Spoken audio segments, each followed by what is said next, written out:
하나님의 말씀 보겠습니다. 마가복음 7장 31절에서 37절까지 말씀 한 절씩 교독하도록 하겠습니다. 예수께서 다시 두로 지방에서 나와 시돈을 지나고 데가볼리 지방을 통과하여 갈릴리 호수에 이르시매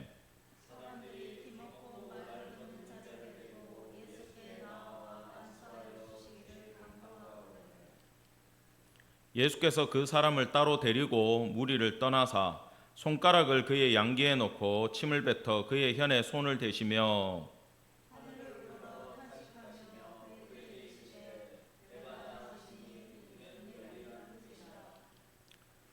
그의 귀가 열리고 혀가 맺힌 것이 곧 풀려 말이 분명하였더라.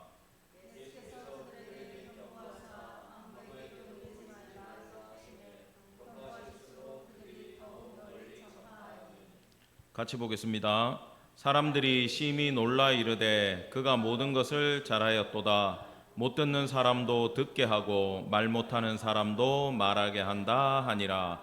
아멘. 오늘 마가복음 7장 마지막 강해는 귀와 입을 열어주신 예수님에 대해서 전하도록 하겠습니다. 이 시작이 이렇습니다. 지난주에는 예수님이 이 두로 지방에 가셔가지고 휴가를 가셨다 그랬잖아요. 사람들을 피해서 가셨는데 문제는 뭡니까? 그 이방 여인이 찾아와가지고 지금 계속 매달리는 거예요. 예수님은 휴가도 마음대로 못 가셨습니다. 그 놀라운 사역을 통해서 우리가 뭘 배웠어요? 막 그 여인 보고 그러잖아요. 아니 자식에게 줄 것밖에 없는데 막 그러면서 이방인 뭐로 취급합니까? 개로 취급하잖아요. 근데 그 여자가 가장 작은 단어 3개를 조합해가지고 주인의 식탁에서 먹던 작은 부스러기, 작은 아이들이 먹던 그것도 떨어지면 아주 작은 강아지는 주워 먹지 않습니까? 그럴 때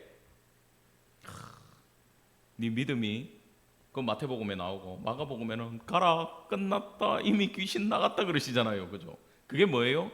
지난주에 용어를 만들었죠. 따라합시다. 전적 믿음. 예, 하나님이 나를 낮추시더라도 나는 주님에 대해서, 그러니까 쉽게 말하면 그 사드락 메삭 아벳느고가 풀무불에 들어가기 전에 느부갓네살 왕한테 왕이야 그러면서 아주 직설적으로 그리 아니하실지라도 니한테 절할 생각 없습니다 그랬던 건 뭐예요? 내 살고 죽고 하고 상관없이 하나님의 이름은 영광된 이름이고 그분은 전능하신 분이고 그분은 모든 걸 할 수 있고 니하고 차원이 다르고 우리는 그분만 섬기겠습니다. 그거라 그랬잖아요. 내가 살고 죽고는 상관이 없다 그랬어요. 이 여인도 똑같아요. 내가 개가 되든 오히려 그거보다 나를 더 낮추시더라도 예수님 당신은 할 수 있지 않습니까? 해주십시오. 그 전적 믿음을 보일 때 예수님이 감동을 받으셨다 그랬어요. 그 사역을 끝내고 다시 그 데가볼리 지방 10개의 도시라는 뜻입니다. 이 데카라는 말은 10이란 도시예요. 거기를 싹 지나가지고 내려오는데 굳이 지금 두로, 시돈, 데가볼리 통과해서 오셨다. 예수님이 그냥 직선으로 바로 내려오시면 돼요. 근데 이방인 지역을 이렇게 삥 돌아서 내려오셨다는 거예요. 자, 이게 뭐냐 하면은 지금 이스라엘 북쪽에 있는 나라에 갔어요. 그 페니키아 지방에 가셨는데 우리 사람들은요, 우리나라도 마찬가지입니다. 지금 우리나라 같은 경우에는 남북의 경계가 있죠. 못 넘어가잖아요. 동서의 경계가 있어요. 사람들이 마음이 다르다 그러잖아요. 물론 예수 안에서는 다 하나입니다. 그것도 설명을 드릴게요. 남녀의 경계가 있고 지위의 경계가 있어요. 높은 사람 낮은 사람 경계가 있고 부자와 가난한 자의 경계도 느껴집니까? 안 느껴집니까? 느껴지잖아요. 비싼 데 가봐요. 구경만 하다가 와야 돼. 그 큰 서울의 백화점 면세점 가봐요. 우리는 거기서 살 수 있어요? 못 사요? 카드 긁으면 되긴 돼요. 안 사서 그렇지. 근데 그런 세계들이 있어요. 나눠집니다. 근데 복음은요, 그걸 넘어다닙니다. 예수님은 그 모든 경계, 이방인과 유대인의 관계, 서로 어떻게 생각하느냐, 배척하느냐, 남녀, 아픈 사람 안 아픈 사람 상관없이 예수님은 복음을 들고 한 바퀴를 쫙 돌아서 내려오셨어요. 그래서 지금 이방인의 지역을 소개해 주고 있는 겁니다. 그리고 딱 갈릴리 예수님의 베이스 캠프에 돌아오자마자 사람들이요, 사실 수많은 병자들을 데리고 왔어요. 마태에 보면요, 모든 병자들이 다 나열돼 있어요. 근데 마가는 그 중에 대표적인 한 사건, 내 마음속에 새겨졌던 그 사건을 얘기를 해줍니다. 그 사람은 어떤 사람이냐? 32절에 귀가 먹고 말을 더듬는다. 이게 우리 말 더듬는 사람들 있잖아요. 집사님, 저녁 드셨어요? 이거 흉내 내면 말이 이렇게 돼요. 이 정도가 아니라 이 사람은 이게 막혀가지고 아예 소리가 제대로 나오지도 않아요. 벙어리하고 비슷해요. 그래서 사람들이 얼마나 답답하고 본인은 정상적인 생활이 안 돼. 예수님이 온 것도 알아요, 몰라요? 귀가 안 들리는데 소문은 어떻게 들어요? 불쌍하니까 주변 사람들이 손을 잡고 지금 예수님 앞에 데리고 왔습니다. 아마도 선천적인 질환을 겪고 있는 사람 같았다, 이렇게 설명들을 합니다. 근데 예수님은 먼저 이 사람에게 손을 대세요. 이제 마가복음 공부하니까 예수님이 손을 댄다라는 개념이 생기죠. 손 안 씻고 먹는다고 뭐라 그러고 예수님 손을 대면 낫고, 이걸 우리는 배웠습니다. 33절에 예수님이 그 사람을 따로 데리고 무리를 떠나버렸어요. 왁자지껄하게 모여있고 막 치유들이 일어나고 난리가 나는데 굳이 예수님이 이 사람은 손을 잡고 저기 어디 딴 데 사람들 없는 데로 끌고 갔다라는 겁니다. 그게 뭐냐? 생각해 보세요. 지금요, 그 자리에는 예수님이 어떻게 하나 보자 이렇게 지켜보는 사람들도 있고 삐딱하게 보는 사람들도 있고 이거 가지고 비판할 건 없나 이런 사람들도 있고 그저 환자 치유해주는 호기심만 가지고 오지 복음, 예수 그리스도의 하나님 아들 되심, 메시아 되심에 관심이 1도 없는 사람들도 있어요, 없어요? 있어요. 그런 사람들 앞에서 예수님이 기적을 일으키기 싫으신 거예요. 그래서 이 아픈 사람하고는 예수님이 아마도 이 사람의 마음 속에 놀라운 예수님의 사랑, 따뜻한 마음을 탁 하고 심어주고자 했던 그 열정이 있었던 것 같아요. 모르긴 몰라도 이 사람은 훗날 예수의 제자가 돼가지고 아마 충성스러운 많은 사역을 감당한 제자가 됐을 거예요. 왜? 예수께서 나와 개인적인 만남, 그런 거 있잖아요. 기도해주고 지나가더라도 그냥 손만 뚝뚝 올리고 지나가는 거하고 한 명 한 명 붙들고 기도해주는 건 느낌이 다르지 않습니까? 지금 그렇게 개인적인 만남을 예수님이 갖고 계신다라는 거예요. 그러면서 예수님이 손을 대셨는데 재밌는 건 손가락을 그의 양귀에 놓고 침을 뱉어가지고 더러워 죽겠어. 그의 혀의 햇바닥에다가 예수님 침을 발라버렸어. 여러분, 이게 사실 그 당시에 많은 의사들이 하던 행위하고 아주 비슷했대요. 근데 이 사람도 아주 자연스러운, 우리 그렇잖아요. 도수 치료 가면 뭐부터 해요? 침대에 눕히는 것부터 하잖아. 일단 목이 아프다 그러면 목부터 땡기잖아. 이렇게 도수 치료하는 것처럼 당시에 많은 사람들이 사람을 치유할 때 이런 방법을 쓰셨는데 혼자 데리고 가가지고 예수님이 손을 대는 건 우리하고 같다 다르다 그랬잖아요. 예수님이 다른 거 안 하고 손만 대도 사실은 이 사람 낫게 해줄 수 있어요. 근데 굳이 이렇게 해주신 것은 이 사람의 마음속에 예수님의 따뜻한 사랑이, 그 예수님의 치유하는 그 광경이 완전히 어떻게 됩니까? 눈은 보고 있으니까 생생하게 새겨지도록 기억에 탁 하고 남겨주셨다라는 거예요. 여러분, 이 손을 대는 것 자체가 사랑이 없으면 불가능합니다. 여러분, 누군가를 우리가 대할 때 계속 지금 코로나 터지면서 있잖아요. 뭐 하라 그래요? 거리 두기 하라 그러고 얼굴도 못 쳐다보게 마스크 쓰라 그러고 서로 점점 거리를 떼어 놓는 시대로 올겨울 돼봐요. 분명히 또 마스크 쓰고 또 다 격리시킵니다. 예? 그렇게 점점 멀어지게 만들어요. 그런데 누군가를 도와주려고 하면 가야 됩니까? 안 가야 됩니까? 가야 되죠. 상처받은 사람이 있잖아요. 마음에 병이 들린 사람들은 굉장히 예민하고 조금만 잘못해도 팍 하고 달라들어요. 겪어봤어요? 안 겪어봤어요? 겪어본 게 아니고 많이들 하고 계시잖아. 내가 오늘 기분이 안 좋아. 애 때문에 화가 나 있어. 근데 남편이 와가지고 쓸데없는 소리 하면은 어디로 가요? 이거 지금 범인들은 전부 다 조용하게 앉아있어. 지금 해본 사람들은 니를 만나가지고 그러면서 이제 방울뱀처럼 하면서 이제 막 소리 지르고 그러잖아. 가까이 못 오게. 글로 간다니까. 근데 이 왜 그러냐? 이 아내들이 화가 나 있는데 옆에서 쓸데없는 소리 하니까 욕 먹는 거요. 똑같아요. 부장이 회사 갔는데 부장님이 지금 막 거래처하고 일이 잘못되고 화나 있는데 옆에 가가지고 부장님 오늘 뭐 점심 이거 어떻습니까? 하면 부장이 뭐라 그러겠어? 니 나가서 먹어! 그럴 거 아니야. 눈치를 잘 보고 해야 된다니까. 이렇듯 상처받은 사람, 화난 사람 가까이 가는 건 힘들까 안 힘들까요? 상당히 힘들어요. 이렇게 말도 못하고 소리도 못 듣는 사람 가까이 다가가서 치유해 준다라는 것은 예수님도 용기가 필요한 일이에요. 특별히 우리가 누가 우울증이 있다, 어떤 질병이 있다, 아니면 사업이 잘못돼 가지고 망했어. 이 사람한테 밥 먹자라고 연락하는 것도 미안해요, 안 미안해요? 부담 가질까 봐 미안할 때가 있단 말이에요. 특별히 아픈 사람들 있잖아요. 여러분 기억 안 납니까? 코로나 때 예배로 모일 때 나는 안 아픈데 오는 교인 중에 한 명이 코로나가 걸리면 모인 사람들 어떻게 돼요? 다 걸리잖아요. 여러분 겪어봤죠? 응? 그 상황에 그때 우리 교회는 예배로 모였고 누가 한 명이 걸려왔는지 싹 다 그 다음날 다 알아 누웠어 실제로. 근데 그렇게 모이려고만 해도 아픈 사람 올까봐 겁이 났어요, 안 났어요? 겁이 났잖아. 용기가 필요하단 말이에요. 무조건 사랑을 하고 주님 앞에 나아가고 하는 데는 모든 일에 용기가 필요합니다.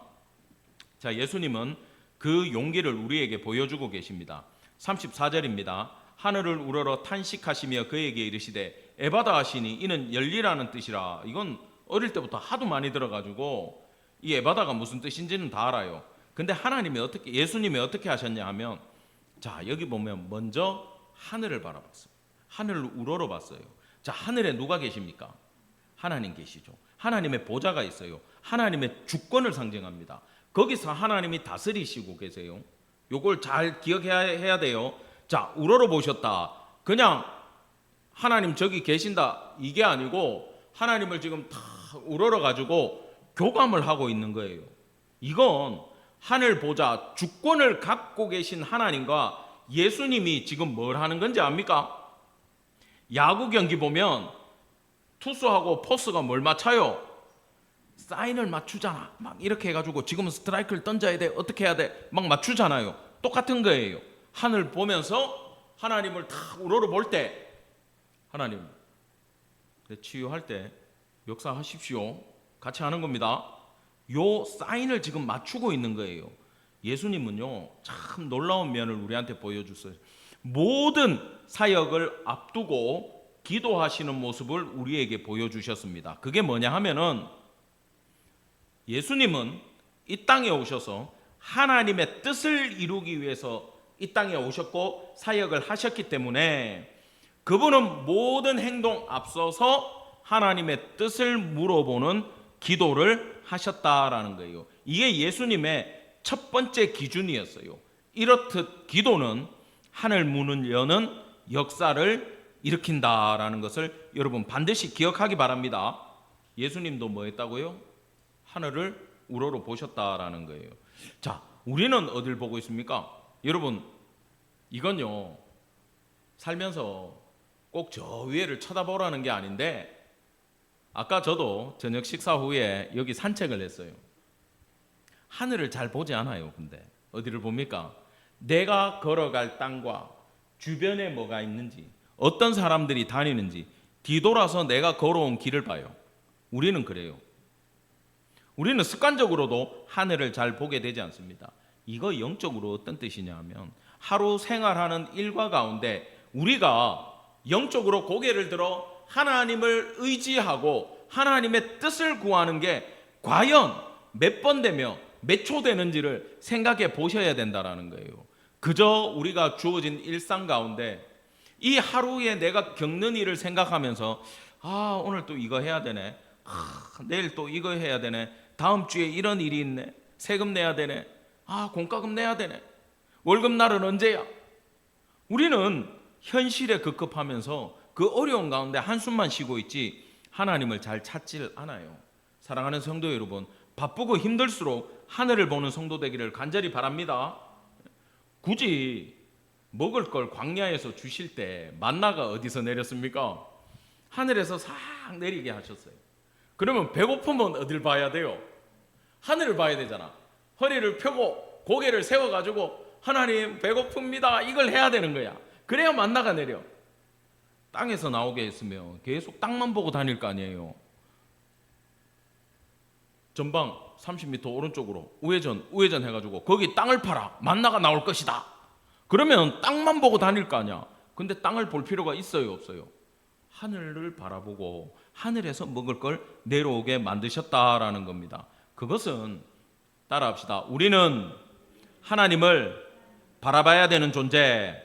우리는 하나님을 바라봐야 되는 존재로 하나님이 만드셨다라는 거예요. 그래서 어려운 일 당할수록 하나님 보기를 간절히 축원합니다. 아멘. 이게 모든 것이 하늘에 달려 있어요. 하나님 앞에 기도하면서 주님을 의뢰하면서부터 출발해가지고 그 하나님으로 결론이 내려지게 돼 있어요. 여러분 얼마 전까지 저기 강원도 지방의 가뭄으로 얼마나 안타까웠습니까? 제 아는 목사님은 그쪽 지역에 공무원이 친척이 있대. 그 지역이 강릉입니까? 가뭄이라 그랬는데 안부 전화를 못 하겠더래. 공무원들이 얼마나 시달리겠어. 오늘도 물 안 나와요. 단수됐어요. 제한급수 안 와요. 어떻게 해요? 그렇게 친척이 시달릴 걸 생각해도 안부 전화를 못 하겠대. 근데요, 비가 쫙 하고 내리면 그 고민이 어떻게 됩니까? 강수량이 올라간대. 가뭄이 해소가 된대. 여러분 극단적인 예지만 그것 때문에 있잖아요. 그 옆지역 속초하고 싸우고 난리 났어요. 물 좀 줘, 못 줘, 우리도 없어. 근데 그렇게 공무원들이 싸우고 누가 잘못했냐, 시장이 잘못했냐 따지고 있을 때 하늘에서 비가 쫙 내리니까 어떻게 돼요? 싸움하고 싶어요? 안 하고 싶잖아요. 왜? 다 해결됐는데 왜 싸워요? 여러분 하늘에서 열리면 땅에서도 풀리는 줄 믿으시기를 간절히 바랍니다. 아멘. 세 번째, 예수님은요 하늘만 보고 주님 도와주십시오만 안 하고 땅을 보고 탄식을 하셨어요. 그 사람을 보고 탄식을 했어요. 이게 뭐냐? 하나님께 기도를 하지만 탄식했다라는 거, 아픈 마음, 긍휼한 마음을 가졌다는 건데 상대방을 통해서 예수님은 고통을 공유했다라는 겁니다. 예수님은요 나아라 짠, 치유받을지어다 뿅 이렇게 하고 다니신 게 아니에요. 그 사람의 아픔에 다가갈 때, 예수님이 온전히 그 상처를 헤아릴 때 그 사람이 나음을 입었던 거예요. 자, 요한복음 11장에 보면 예수님이 피하셨다가 다시 예루살렘으로 올라가면서 첫 번째 사역이 나사로를 살리는 사역으로 시작을 하셨습니다. 그런데 나사로가 죽어간다는 소식을 들었음에도 빨리 가시지를 않았어요. 죽고 나서 출발하셨어요. 그러니까 나사로 동생들이 뭐라 그럽니까? 모여와가지고 반갑고 오신 건 고마운데 예수님 능력 뻔히 하니까 예수님이 계셨으면 우리 오라버니가 안 죽었을 텐데 그러면서 원망을 해요. 네 오라버니 안 죽는다, 살 거다, 걱정하지 마라, 어디 묻었느냐, 가요. 가서 무덤 앞에서, 여기 보면 35절 여러분 나중에 찾아보세요. 예수님이 우셨어요. 이게 이해가 됩니까? 왜 우셨을까? 보지 말고 저를 보시고 답해 보세요. 컨닝 했지 벌써. 왜 우셨을까요?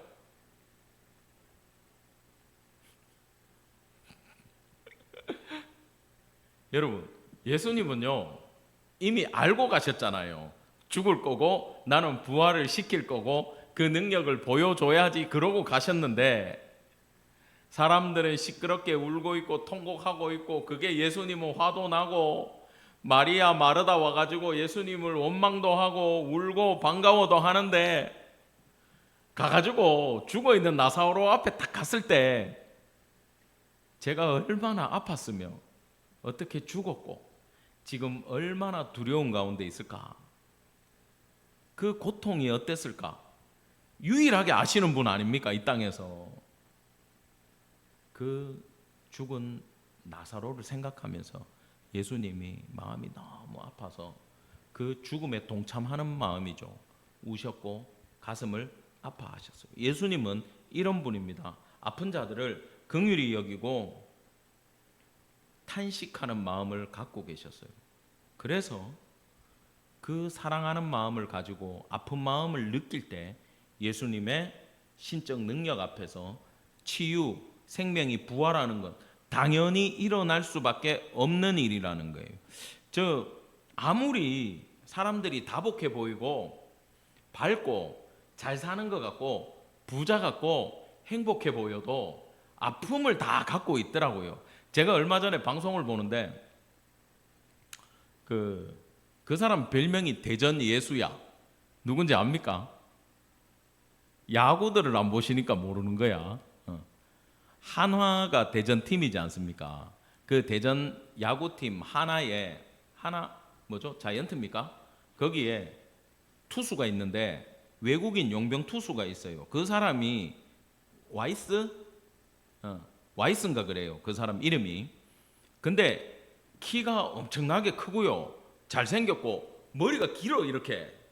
그래가지고 딱 모자 쓰고 마운드에 서면 꼭 잘생긴 예수님이 모자 쓰고 공 던지는 것 같아. 그래가 별명이 예수님 닮았다고. 그 사람 별명이 대전 예수야.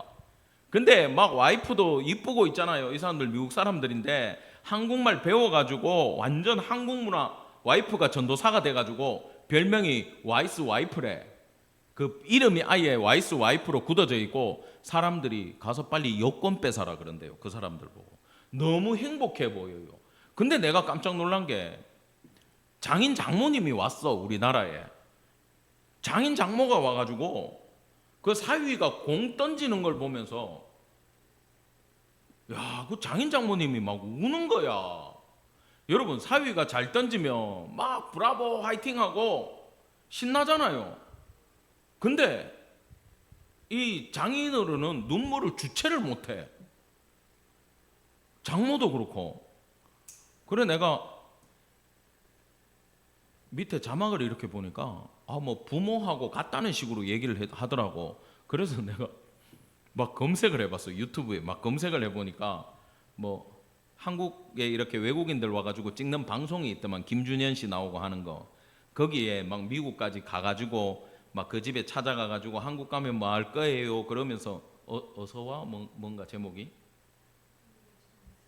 한국은 처음이지. 예, 거기에 나오더라고요. 그래 그걸 보다 보니까 이 투수가 대전 예수라는 그 양반이 꿈이 야구였는데 어릴 때 부모님이 이혼을 한 거야.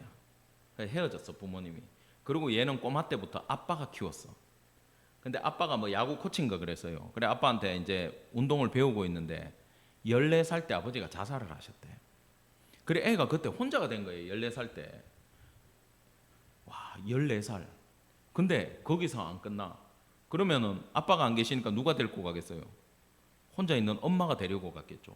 엄마가 얘를 키웠는데 얘가 프로 되기 직전에 엄마가 또 심장마비로 돌아가셨어. 그 얘가 부모님이 안 계신 거예요. 그리고 그 야구 인생이 너무 힘들었어요. 미국에서 마이너리그로 떨어졌다가 뭐 트리플 A 갔다가 안 되고 안 돼가지고 생계를 유지하기 위해서 막 야구 옷 같은 거, 배트 같은 거 굿즈 만들어가지고 인터넷에 그거 팔면서 애들 야구 레슨 하면서 생계를 유지하고 겨우 대만까지 갔다가도 잘 안 됐는데 어쩌다 보니까 6주 임대로 우리나라에 들어온 거예요. 근데 그때부터 이 와이프가 따라와가지고 이제 막 한국을 돌아다니면서 유튜브 방송을 엄청 하고 남편을 엄청 내조를 잘했더라고. 거기다가 이 친구가 내 야구 인생 마지막이라고 생각하고 공을 던질 거 아닙니까? 얼마나 투구를 잘하는지 그때부터 인기가 올라가가지고 또 대전 시민들이 다 좋아한대요. 그 사람들을. 그래서 하나 구단에서 재계약을 했대. 그래 한국에 집도 샀대. 이제 한국 사람 됐어 완전. 근데 그렇다 보니까 이 장인 장모가 그렇게 안 풀리던 사이가 저 고아 같은 애인데 한국까지 와가지고 성공해가지고 막 승리 투수가 되는 걸 보니까 눈물 나겠어요, 안 나겠어요? 눈물이 나지. 야, 나는 그 투수의 과거가 그렇게 힘든지 상처가 있는지 알았을까 몰랐을까? 전혀 그 방송 보기 전에는 상상도 못했습니다. 근데요, 여러분, 정말 그런 신기한 일은요 잘 생기지가 않아요. 그러니까 방송에 나오고 내가 봤지.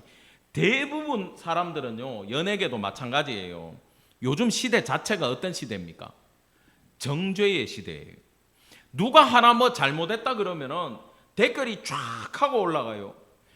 그럴 수도 있지라고 생각하는 사람 하나도 없어.